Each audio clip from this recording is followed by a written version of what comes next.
What is the meaning of consumer behavior? Consumer behavior is the study of how people choose, use, or consume and get rid of goods and services. This includes how people react emotionally, mentally, and physically. Businesses need to know how people act in order to come up with good marketing strategies that can affect how people make decisions. Ideas from psychology, biology, chemistry, and economics are used to explain how people act as consumers. By knowing how people act, companies can tailor their marketing to reach specific groups, make people more loyal to their brands, and spot new trends. This information can also help companies stay ahead of their competitors and change with how customers act. In addition, a key part of any great marketing strategy is knowing how people act. Businesses can make successful marketing campaigns that meet the needs and wants of their target audience by looking at the factors that affect how people act. In this video, we'll look at the different ways that people act and talk about the best ways to divide customers into groups. Why is consumer behavior important? Studying how people act is important because it helps marketers figure out what makes people buy things. By knowing how people choose a product, companies can fill in the gaps in the market and figure out which goods are needed and which are no longer needed. Studying how people act helps marketers figure out how to present their goods so that they have the most effect on customers. Understanding how people buy things is the key to reaching your clients, getting them interested, and getting them to buy from you. A consumer behavior analysis should reveal what people think and feel about different options, brands, goods, etc. What makes people choose between different choices? How people act when doing study and shopping. How the customer's surroundings, friends, family, the media, etc. affect how they act. A lot of different things can affect how people act. Marketers should look at how people buy things and try to figure out buying trends. Most of the time, brands can only change how people act in ways they can control. For example, when you walk into an IKEA shop, you always end up spending more than you planned. So, what are the things that make people say yes?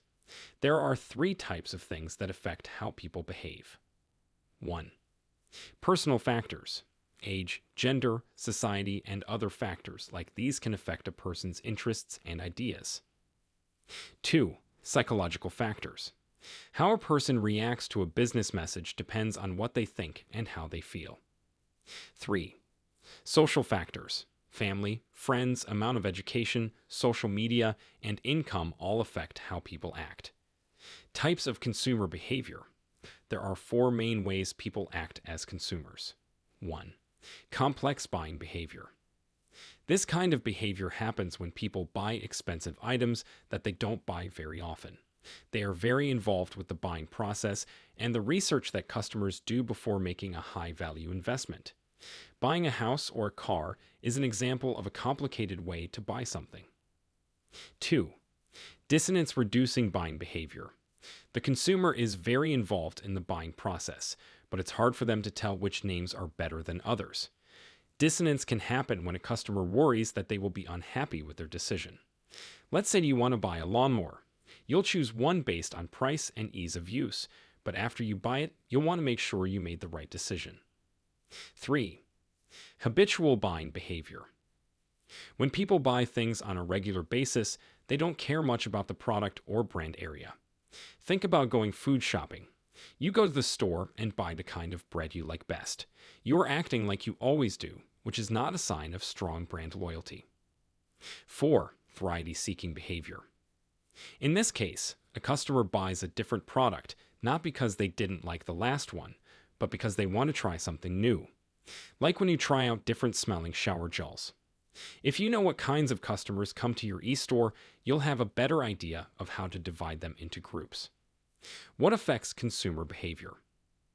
Consumer behavior can be changed by a lot of different things, but the most common ones are 1. Marketing campaigns. A lot of what people buy depends on marketing efforts. If they are done right and often enough, and the right marketing message is used, they can even get people to switch names or choose more expensive options. Marketing campaigns, like Facebook ads for e-commerce, can even be used to remind customers to buy goods or services that they need to buy often but don't always think about, like insurance. A good marketing message can make people buy things on the spot. 2. Economic conditions. Especially for expensive things like houses or cars, the economy plays a big role. It is known that when the economy is doing well, people feel more confidence and are more likely to buy things, even if they have debts. When a person wants to buy something expensive, the decision-making process takes longer and is affected by more personal factors at the same time. 3. Personal preferences. Personal things like likes, dislikes, goals, morals, and values can also affect how people act. Personal views are especially important in fields like fashion and food. Of course, ads can change how people act, but in the end, customers' choices are mostly based on what they like. No matter how many ads for burger joints you see as a vegan, you won't start eating meat because of them. 4. Group influence. Peer pressure also affects what people do. What our family, coworkers, close relatives, neighbors, and other people we know think or do can have a big impact on the choices we make. The way people act is affected by social psychology. One example of this is when people choose fast food over home-cooked meals. The amount of education and social factors can make a difference. 5. Purchasing power. Last but not least, our ability to buy things has a big impact on the way we act. Unless you have $1 billion, you will think about your spending before you buy something. Even if the product is great and the marketing is on point, you won't buy it if you can't pay for it. By dividing customers into groups based on their ability to buy, marketers can find the right customers and get better results. Customer behavior patterns. Buying habits and buying behavior trends are not the same thing. Habits start as tendencies to do something and become automatic over time, while patterns show how the mind works in a regular way. Each customer has his own ways of buying things, but buying trends are shared and give marketers a way to describe each customer. The ways customers act can be grouped into 1. Place of purchase. Most of the time, people will shop at more than one store, even if they can get everything they need in one place. Think about your favorite superstore. You can buy clothes and shoes there, but you probably buy them from real clothing names. When a customer can buy the same things in different places, they don't have to be loyal to just one store, unless that's the only store they can go to. Marketers can find the best places for stores by looking at how customers choose where to go. 2. Items purchased. When marketers look at a shopping cart, they can learn a lot about the things that were bought and how much of each item was bought. Things that are needed can be bought in large numbers, while things that are nice to have are more likely to be bought less often and in small amounts. The amount of each item bought depends on how quickly it goes bad, how much money the buyer has, the unit of sale, the price, how many people the item is meant for, etc. 3. Time and frequency of purchase. Customers will shop when it's convenient for them, and in this age of e-commerce, when everything is just a few clicks away, they will expect service even at odd hours. It's up to the shop to meet these needs by figuring out how often and when people buy things and then tailoring its services to those needs. One thing to keep in mind is that yearly changes and differences between regions must also be taken into account. 4. Method of purchase. A customer can go to a shop and buy something right away, or they can order it online and pay for it with a credit card or when the item is delivered. The way a customer buys something can also make them spend more. For example, if they shop online, they might have to pay a shipping fee. How a customer buys something also says a lot about what kind of customer he is. By finding out how they usually act, you can find new ways to get them to buy from you again, more often, and for more money. Think about all the information about your customers that you already have. The purchase patterns are hidden in your eStore's analytics. You can either look for insights directly or add a tool to your e-commerce platform, like Shopify or WooCommerce, to get automated insights about behavior patterns. Customer behavior segmentation. It has always been important to divide customers into groups and figure out what kind of buyers they are. Effective segmentation is even more important now that tailoring and customer experience are important to the success of a business. Only 33% of businesses that use customer segmentation say it has a big effect, so it's important to find the segmentation method that makes things clear and works for your business. Most marketers have been using 6 main types of behavioral classification for a long time. 1. Benefits sought. When looking for toothpaste, a customer can look for one of 4 things: cleansing, sensitive teeth, taste, or price. When customers look into a product or service, their actions can give useful information about which benefits, features, values, use cases, or problems are the most important to them. When a customer puts a lot more value on one or more benefits than on the others, these main benefits are the ones that drive the decision to buy for that customer. 2.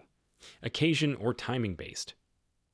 Situation and time-based behavioral parts can be used to talk about both general and specific situations.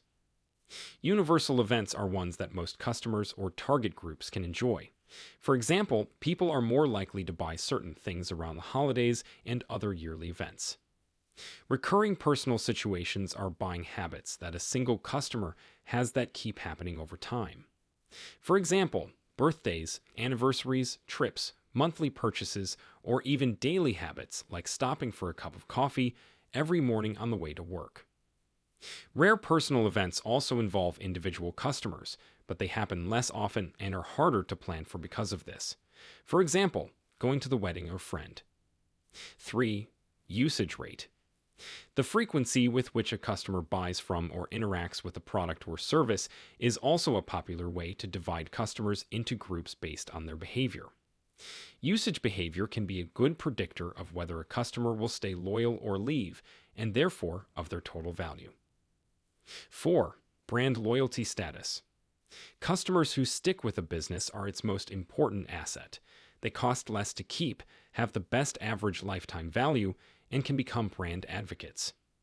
By looking at customers' behaviors, marketers can divide them into groups based on how loyal they are. This helps them figure out what customers want and make sure they get it.